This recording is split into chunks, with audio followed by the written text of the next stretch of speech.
We're here today with one of the theme decks for Seance. Going through them.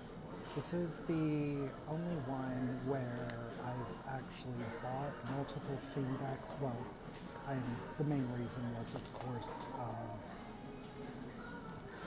it was just for this. I might not have gotten nearly as many if I had been just buying it for my own enjoyment.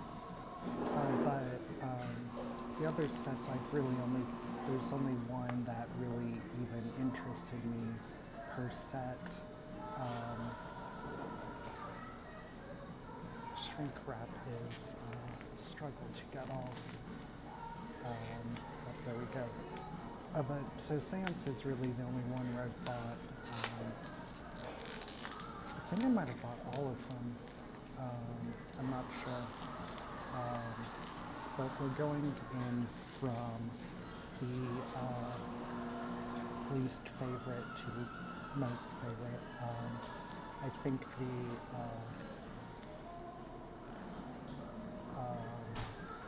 influences for this are pretty obvious. The Great Seance is upon us, and ancient casters from all over the globe have gathered to showcase their mastery of spells for multiple auras, with the wealth of knowledge and the ability to know things about you that you would not know about yourself. The Rainbow Wizard will open your eyes to the dark and light aura within the spellbook. People of Krypton Nation, I come from a faraway land from many years ago to lead this nation towards brighter days and a better future. Gather many magical items such as Tarots of Death, Elves, and Bayrum, help us combat the evils of the world. We'll fight darkness with darkness, using powerful spells such as Blackness to bring forth our own light from the ashes of our enemies. After all, it is a war they are wanting. Well, that wasn't quite as helpful as I was hoping for, or insightful, I guess.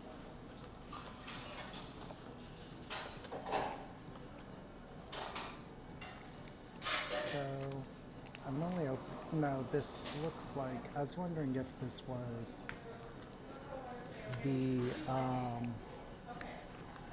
a different playmat than the one that came with the spellbook, but it looks like it's the same. We'll go ahead and open the random pack that came with it first. You've seen this little guy before. And I think that's a new one. Scribe by Fire.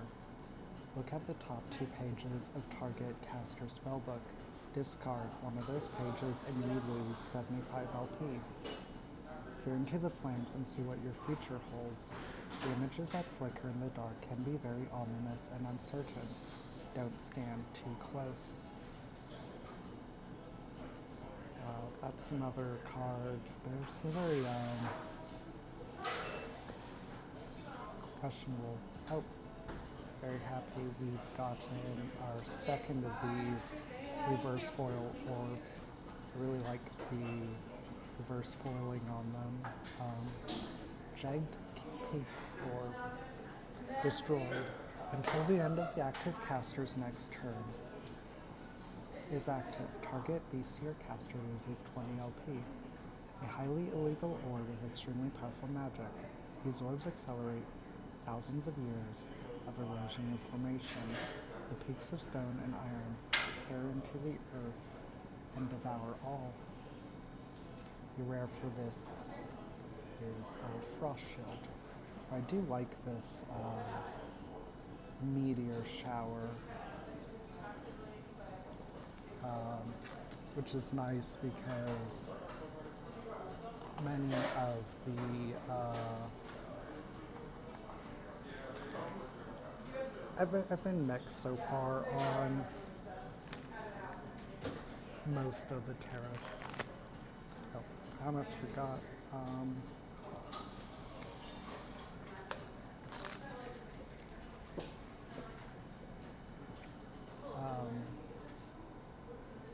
So there was one time, can't tell if that's in focus or not. I've had trouble with them in the past. Um, I've had one, but I think that must have been in error. Um, where the coin was not the face monster of the theme deck.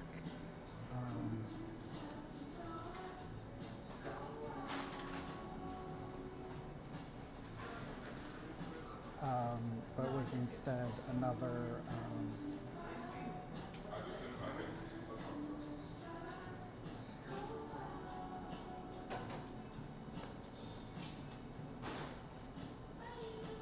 so it looks like we've got the maximum of these little L's allowed, the maximum amount of temperance allowed. See how much water to wine we have. Is that?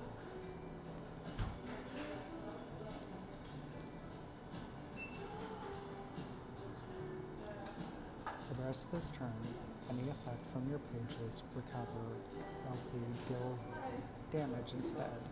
Double the amount of LP that potions recover until the end of turn. Temperance should be considered in all things in life. A brighter day comes from living in moderation.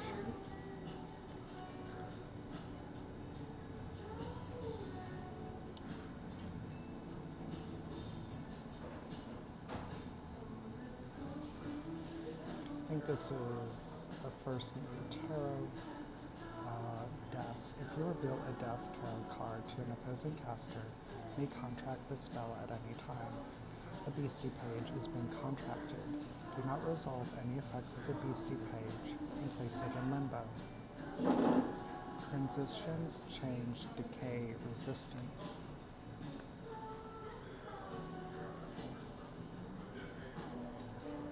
And this is interesting art there. Black Mass.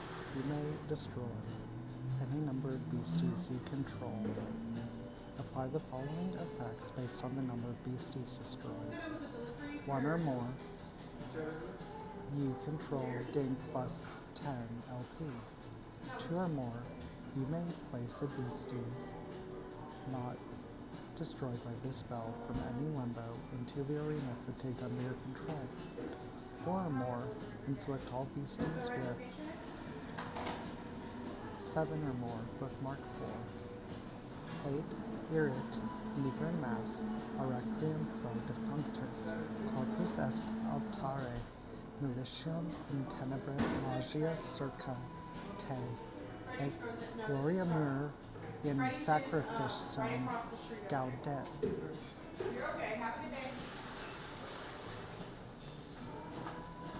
We've seen this Dybbuk box before. And this is one of the cards mentioned in the back. Bay rum. When in doubt, throw some bay rum on it.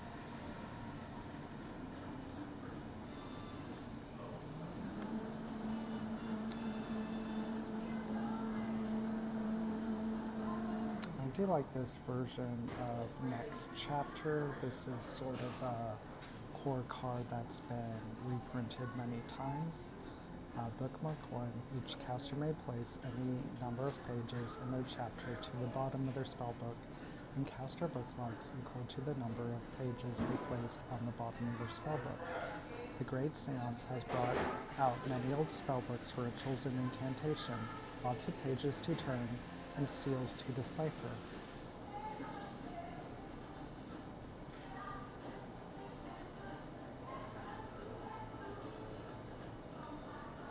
We've seen that. Light and dark, like was mentioned. And then the face card. Rainbow Wizard, 1 per spellbook. Date of birth, the thousands. GPS, Italy. If there is war memorabilia within eyesight, This beastie gains haste. I see all, boy. He may only use his power once per turn. Reveal the top 4 pages of target caster's spellbook. You may contract a copy of any spell or potion from the revealed pages. Then shuffle all revealed pages into targeted caster's spellbook. Warcry 60. Roll. You may have up to X number of target beasties recover 15 LP, where X is the result of the die roll. Rambo Wizard is known far and wide throughout the magical world. From his Tower of Knowledge, he attempts to fight the dark by using its powers to his own gains.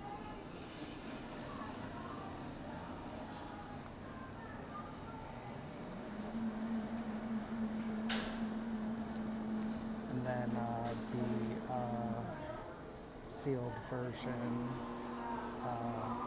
since these all come with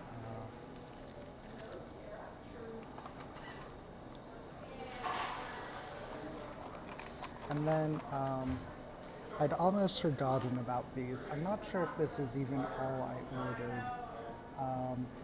I ordered all of the 30th edition cards except for one.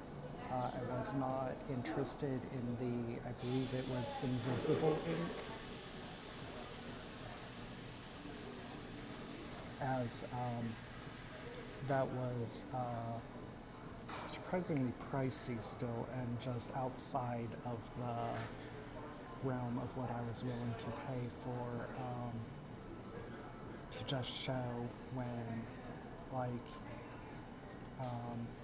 I really don't think there's any market for it despite it having actual value. So this is Crawling Sam.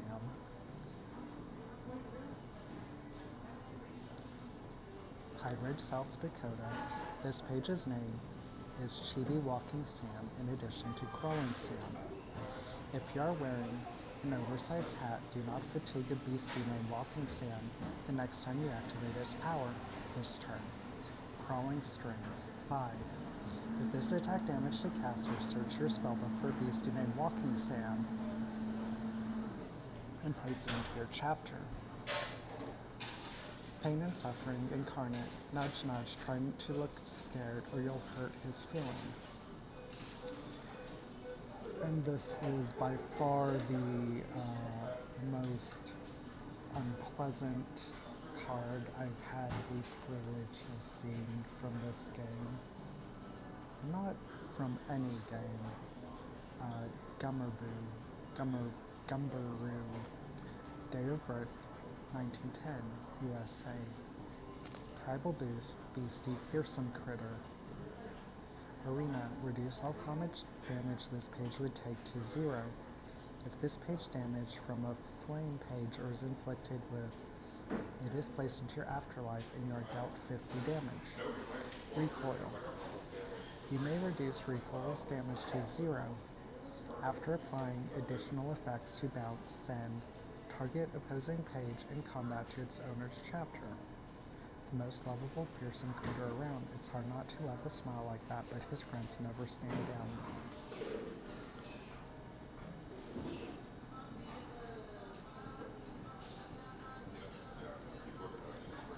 Lizard people. Contract. Search your spellbook for a beastie alien and place it into your chapter. Ambush 25. You may look at the top page of your spellbook. It could be any one of us. It could be you. It could be me. It could be, well, it's me. I'm a lizard person. It's just me.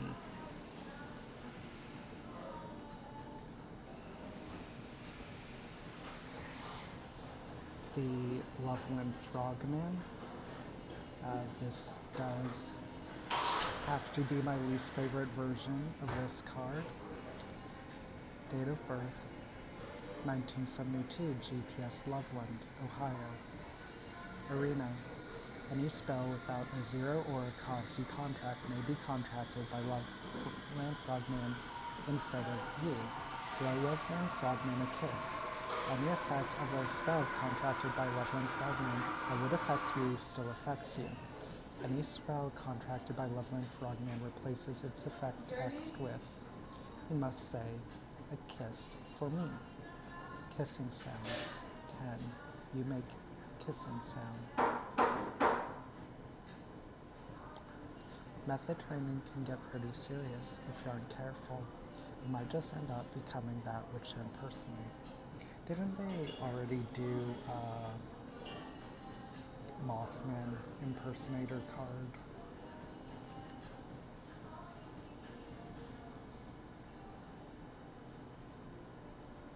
Medici 30th celebration. To contract this page, you must ask, is this a beastie or a spell? Contract.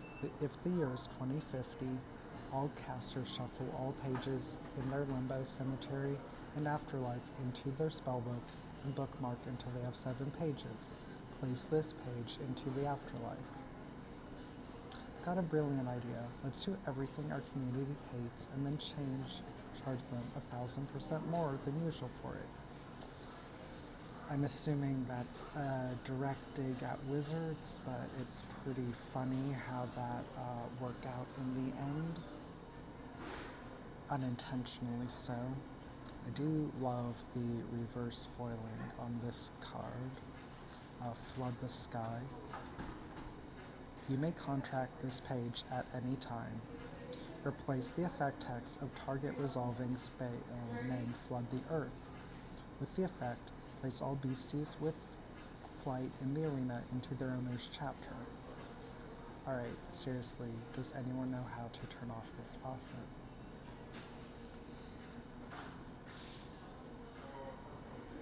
Concave Decagon Aura 2 per spellbook. Literally one-time use. You must fatigue and rip this artifact in half to generate 1 aura of any type. Send this page to the trash can. At the end of this game, add any basic aura page to your spellbook. This opportunity comes only once in a lifetime, don't waste it. Eternal Ice Cube. You may fatigue this artifact at any time to generate 2.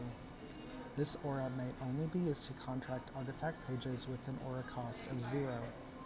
The first ice cube ever to melt on the counter because you dropped it out of the ice maker. Way to go, Clumsy. So this is my least favorite card they've ever done, which is saying something.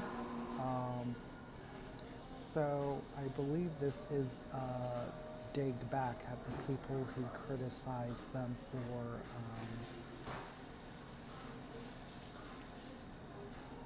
having some NFTs early in the launch.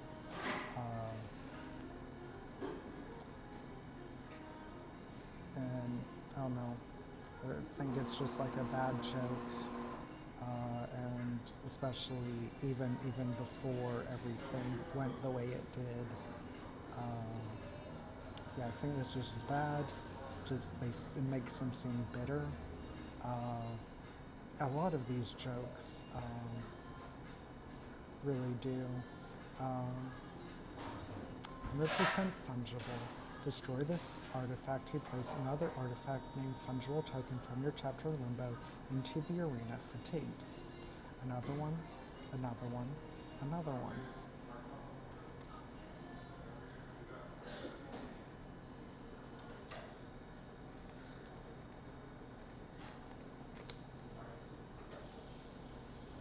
Never starting Fire Crystal. You may fatigue this artifact at any time to generate 2 flame. This aura may only be used to contract potion pages. A shard of something mundane produces a never-starting source of flame. Well, can we really say that it never starts? How do we even know what it makes then? Sans Cryptid Cam. Snapshot. If camera film is within eyesight, target a beastie with an aura cost of 2 or less. If the targeted beastie has a ghost trait, it loses the ghost trait until the end of the next turn. Place a photograph token in the arena That is a copy of targeted beastie with the text, "This beastie loses and cannot gain traits. Destroy this beastie at the end of your next turn." Don't forget to dry off your cryptid cam photos after they develop. It would be a shame if any of these great moments got ruined.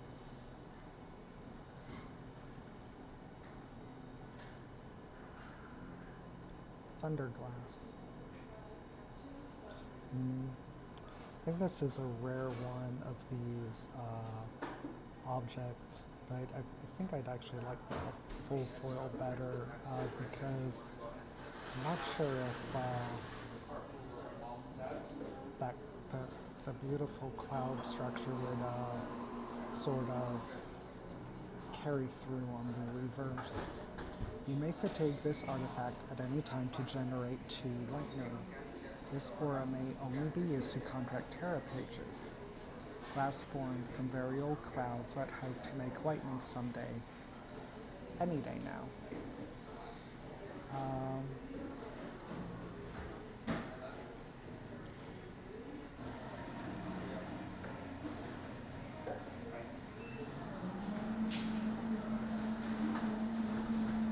So yeah, it does look like I'm missing number 6, which I believe that one might be the one I didn't order, but then I'm also missing 8, 9, and 10. I don't believe there were any secret cards in that particular mini set. So yeah, it just looks like I'm missing, oh no.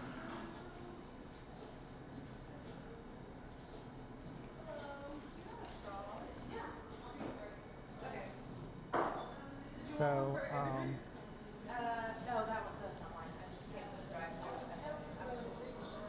It was a sugar No, you're good. Thank you. You're welcome. Have a good one. You too.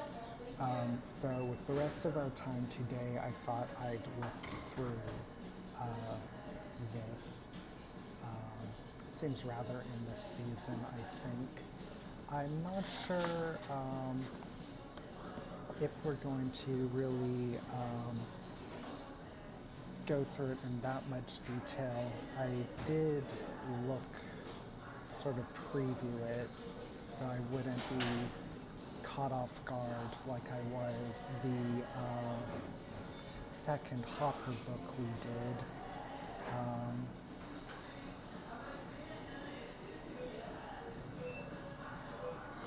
So yes, there is quite a bit of text, but I'm not sure if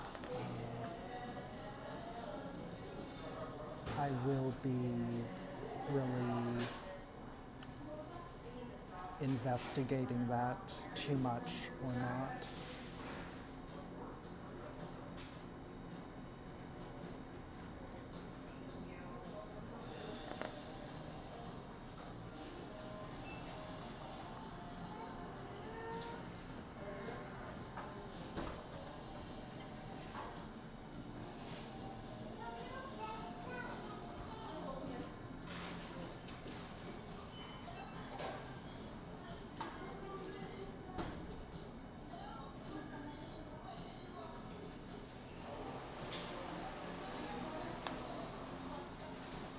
So I believe these are not actual whole paintings that we've been looking at, but are various zoomed in portions.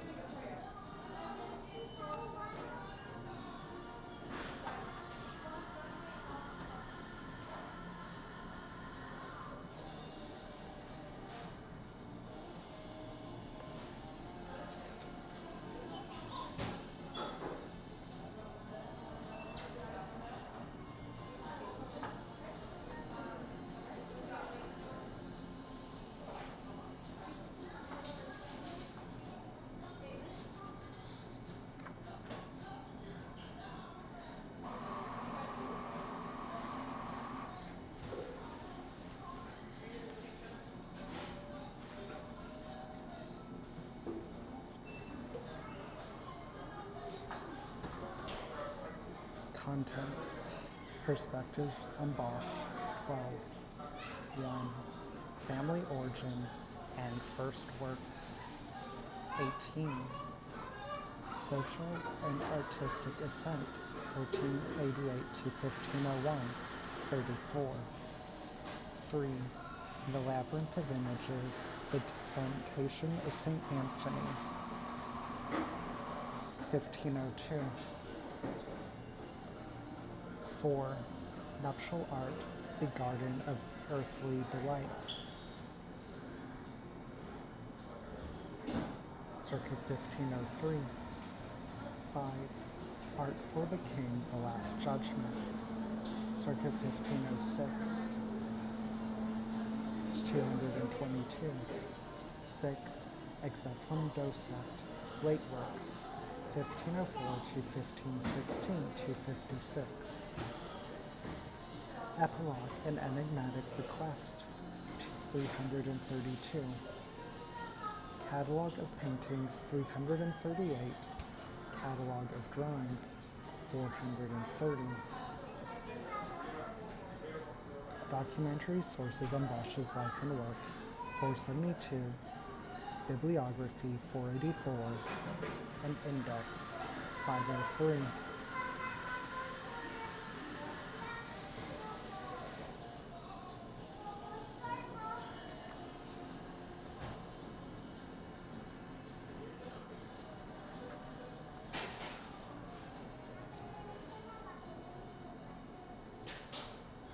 Perspectives on Bosch. In an era described as late Gothic by some and early Renaissance by others, in which art strove increasingly towards harmony and brilliance, illusionism and monumentality, the Netherlandish artist Hieronymus Bosch, 1450 to 1516, followed a very different path, with his innovative pictures often populated by grotesque figures of religious or nature. Seems like a typo. Of religious nature, the artists from Hertogenbosch Falls, properly neither into the Flemish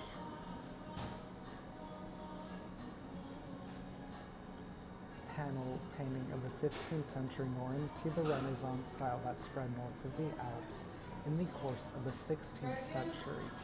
Albrecht Dürer, 1471 to 1528, had the emphatically Renaissance view that an artist should take care that he does not make something impossible, does not distort nature, unless it be his task to make a picture of a dream.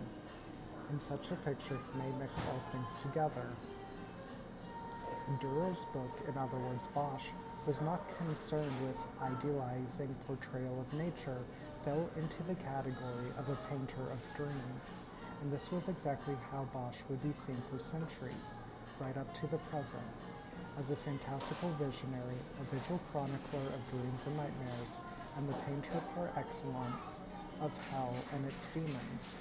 Subjects frequently connoted in negative ways as unnatural, just as was implied in Dürer's words. The earliest defense of Bosch's art against such narrow definition was mounted by the Spanish scholar Felipe de Guevara, who grew up in Flanders.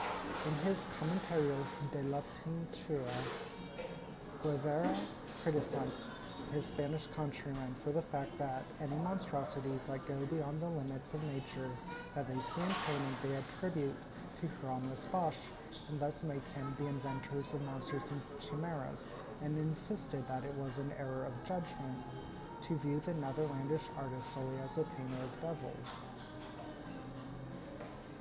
The complexity and powerfully innovative nature of Bosch's oeuvre, which often overtakes a viewer then as now, was also recognized by Fra José de Sigüenza, the second major Spanish writer on Bosch, when he expressed his amazement that a single mind can imagine so many things. For a very long time, very little was known about Bosch's life, when Karl Justi reintroduced Hieronymus Bosch to modern art history in 1889 with the remark that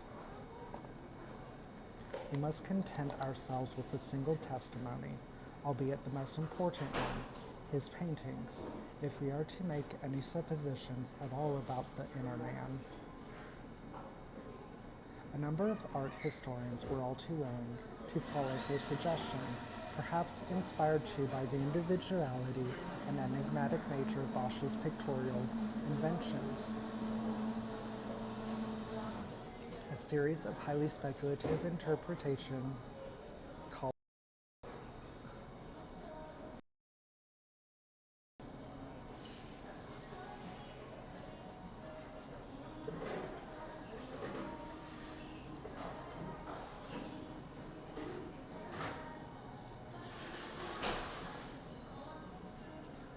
and the ideas behind his works have been proposed throughout the years. Many have wanted to see Bosch as an outlaw, an avant-gardist, a heretic, or a conspirator. From today's perspective, these rather astonishing flights of intellectual fancy can now be definitively dismissed as microconstructions. No Cathars, Rosicrucians, astrologists, or alchemists are to be found in any of Bosch's works, nor in the environment in which he lived among his patrons. Neither was Bosch a social outsider. On the contrary, his steep career trajectory soon carried him into the ranks of the civic elite of Herzogenbosch, as organized within the religiously oriented Brotherhood of Our Blessed Lady, while his richly inventive works delighted several princely patrons as well. Within the pictorial traditions and concepts of art in the late Middle Ages, two terms in particular are key to understanding what was distinctive about Bosch's art: the grotesque and the drollery, variously referred to in the contemporary vernacular as grillen, drollen, or capriccio.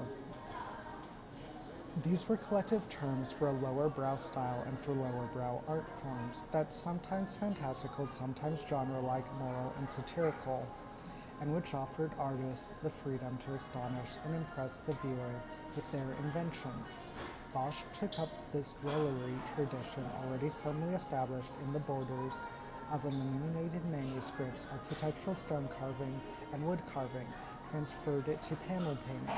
What is unusual is that many of his themes had absolutely no source in established pictorial tradition, but can be found only in contemporary texts. Bosch, in other words, was treating them in painting probably for the very first time. For Bosch, these lower brow art forms opened up entirely new ways of representing human moral shortcomings and of holding up a mirror to the viewer. Siguenza, who was himself considered an innovative preacher, recognized this when he described Bosch's works as painted satires on the sins and ravings of man. Pictures with a moralizing content serve not just as an admonishment to the viewer with an eye on the life to come, but also as a useful aid conveyed through the stylistic means of parody and the grotesque to living a good life in the here and now.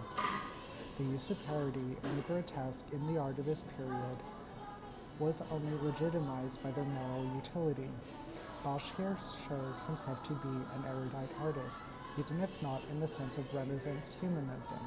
His art is Christian humanist teaching and testifies to his detailed knowledge, certainly not acquired solely through self-study, of the Bible, the lives of saints, and medieval symbolism.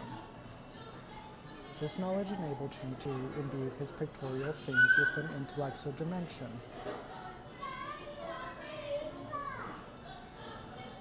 And to select and combine pictorial details in such a way that he arrived at unique iconographical inventions.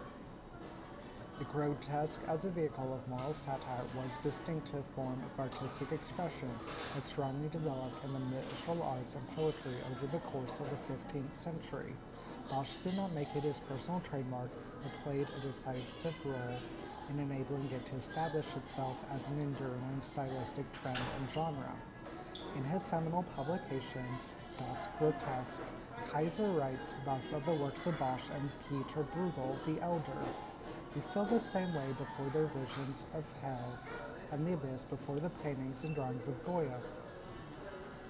This unbroken lineage can surely be traced all the way to modernism. The grotesque and the hybrid remain universal principles that ensure Bosch's popularity beyond the boundaries of culture and language right up to today. We must also pay tribute to Bosch's significance with regard to the development of genre and landscape painting. The artist was an accurate observer of his surroundings, and many of his paintings show objects and activities from everyday life that are equally of interest to European ethnologists. He also excelled in the highbrow sphere of sacred art, infusing his representations of Christ and the saints with a new intensity. He showed himself to be artistically and intellectually in step with the pre-Reformation discourse, insofar as he portrayed the saints less in their traditional role and more as model exempla. Alongside the discussion of Bosch's life and the interpretation of his oeuvre, this book also attempts to offer an insight into his workshop practice, that is to say, both the material and the intellectual processes by which his ideas were translated into paintings, in the course of which we shall be drawing upon a wealth of comparisons with other works, both inside and outside the genre of panel painting.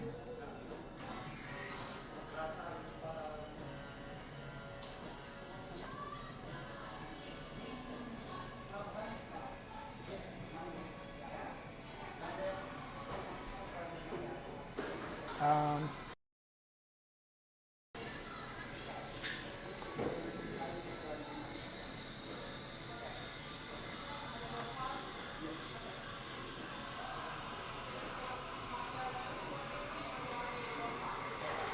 I think we'll go ahead and stop here.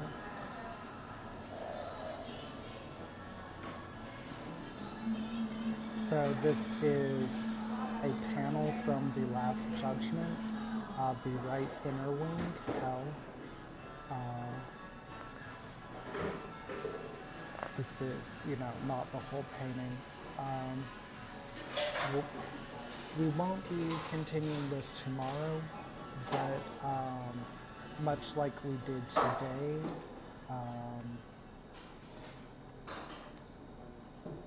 we will, work this in with some more of my theme decks. So that will be it for today. Tomorrow, oh wait, no, there will be either no stream tomorrow or it will be a completely, I don't want to talk too much in case it doesn't happen, but more or less something special planned for tomorrow, unless that doesn't go through, and in that case there will be no stream, and on Monday we will pick back up Mother